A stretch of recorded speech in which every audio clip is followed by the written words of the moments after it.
Prolific composer Philip Glass, whose works include operas, dances, film scores, and choral pieces, is known as the man who put musical minimalism on the map.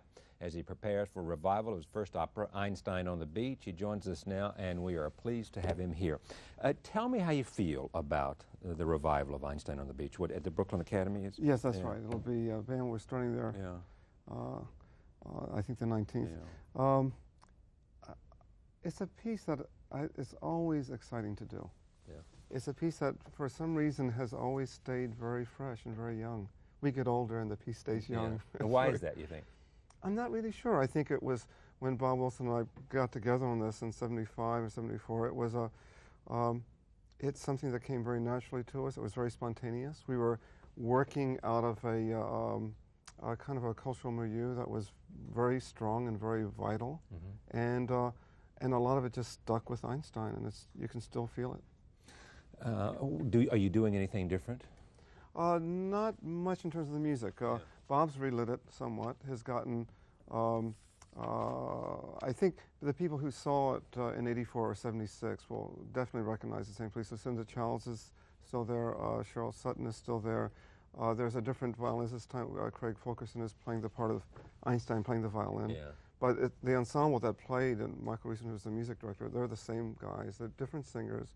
But it'll look and sound pretty much the same. But my feeling is every time we do it, we get better at it. We've got the music down better now. The lighting is more refined. It's. I think when we first did it in '76, I think the first night we did it in Avignon in 1976, I think it probably was a terrible mess. Yeah. Only nobody knew it. How'd the French like it? They loved it.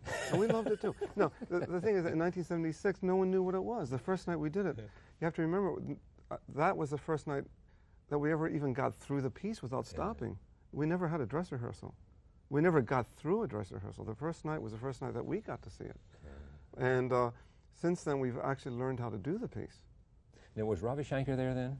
I mean, I know he's a friend of yours and he's an influence on you. Yeah, he wasn't there for that. He's seen some of my pieces, but he wasn't there for that one. He's had an influence on your life. Oh, he had a big impact on me. In what way? Well, in 1965, I was finishing my my studies with Nadia Boulanger in Paris.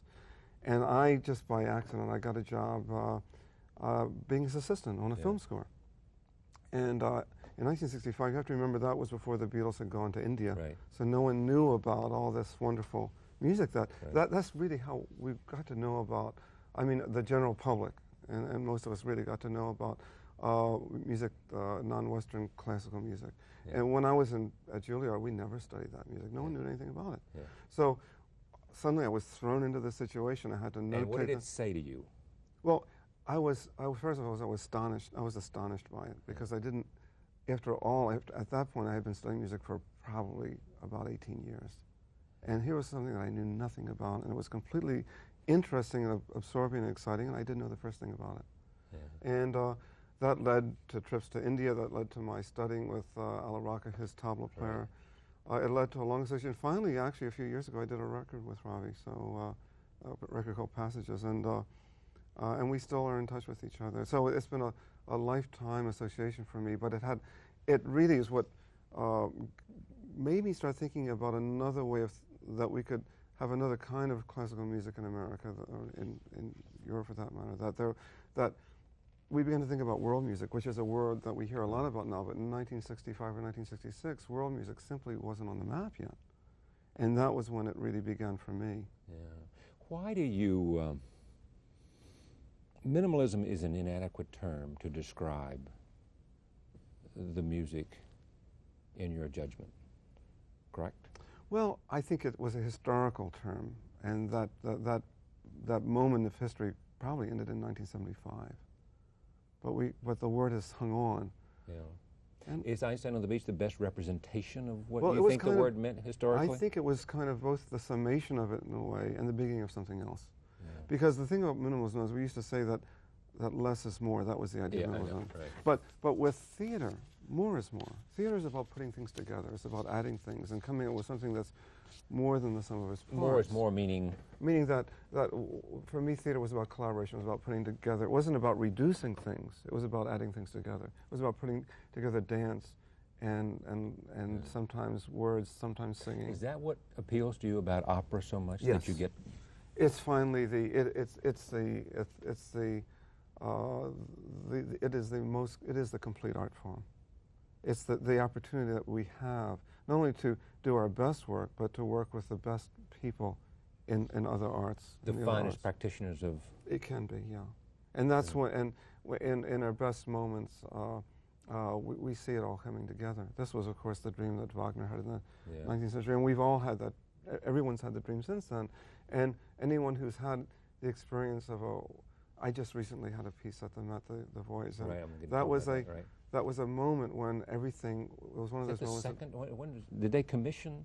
That was a commission. Yeah. Einstein was there in '76, but it was really invited as we trucked it in. But this was commissioned by them. This was commissioned by the Met, and it was all the people that worked on it: David Henry Hwang, or Bob Israel, or David Peltney, or Gwenny Sachs, and Dunya Ramakova. All the various persons. We all were doing our work, and it was one of those magical times when everything just seemed to come together. It doesn't always happen. It also happened to happen with Einstein. Yeah. How do you explain when it happens? I mean, do you understand what makes it happen? We knew. You do it all the time. We do it all the time, and it's wonderful when it does, because it just makes there's a real joy to working that way. There's a wonderful joy to working that way. What's the best for you? I mean, when do you say it can't get better than this for me? What is the act of creation that gives you the most? That's a hard question to answer, but I would say that the most exciting time, which is maybe kind of as close as I can get to that, is in the last few days of the rehearsal, when you finally see it coming together. With Einstein, that would have been in the last week, after having worked on the piece for 2 years, and finally, or with The Voice, the same thing, and that last week when finally it actually starts to click. That was true with Satyagraha too, the opera I did about Gandhi. And I think the most exciting moment is in the last week, when finally what was imagination, what was on paper, what was just, it finally, you say, my God, the thing's going to work. It's going to really happen. You, The Voyage, you also did. You did the music for The Brief History of Time, Stephen Hawking. Earl Morris made that film. How was that different from The Voyage? It's very different. Film is not a collaborative medium. And opera is. A film belongs to the filmmaker. There's no doubt about that. You're just simply accentuating his work. You're working in his. You're working in his. That's his world that you're working in. Why do you do it? In the case of Earl, because he's a brilliant filmmaker, and I love the work. But also you have enormous admiration for scientists and for Hawking. I've had a big interest in science, and I've always been attracted to it. But the first one I did with Earl, the Thin Blue Line. You did that as well. Yeah, I did that. And he's a genius filmmaker who is completely eccentric in the way he works, and I wouldn't put up with the way he treated me for anybody else. I mean, I had to go back. How does he treat you? Well, I had to write the first cue. The first thing that you heard in Brief History of Time, I had to write it 8 times. And he kept saying, Glass, this is no good. That's not no good. He said, let's try something else. Yeah, we can do better. He didn't say that. Let's just try again. He said, I know there's something else. I remember when we were doing that, we finished the film, we mixed the film, I went down to Houston, I was working on an opera there, making the representative for Planet 8, which I'd done with Doris Lessing. Right. And I thought that film was done, and Earl called on the phone, he said, I want to redo one of the cues. I said, Earl, I'm rehearsing another opera. I can't do it. He showed up, he was at my hotel. In 24 hours or something? He was there, and he said, I'm going to stay here until you rewrite this cue. And I said, get yourself a reservation on the plane tomorrow. I'll have some music for you in the morning, because I knew There's no way you had to do it. Had to do it. Yeah. But that's what you admire about him, is this. Well, it's not just the tenacious, but he had a real vision. And but this is what, in film, you're working in somebody else's vision very often. That wasn't so true with Koyaanisqatsi and Poacatsi, where with Godfrey Reggio, those are the films that are just the images and music. We really worked together, and we had a long period. We have long work periods together, 2 or 3 years together, and that's very collaborative. But generally, film is not a collaborative medium. With Paul Schrader, with Mishima, the same. You did the music for Mishima? Yeah, and that was a brilliant film. But again, I'm working in, that's Paul's world, that's not my world.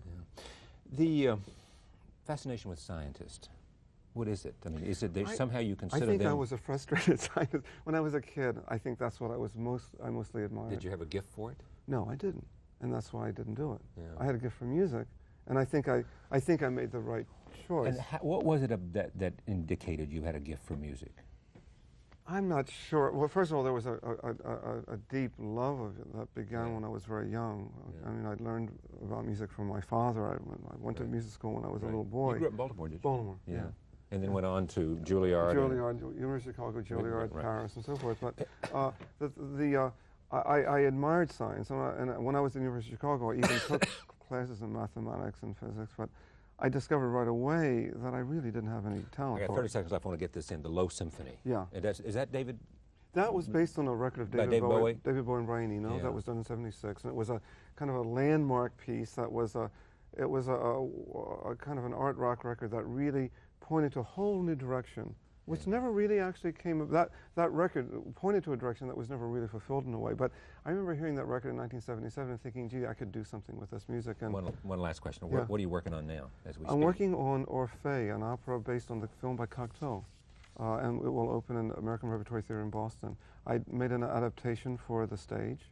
And the first time, I think, where someone has taken a movie and made it into an opera. Great to have you here. Thank you. Nice to see you again. Pleasure. Philip Glass.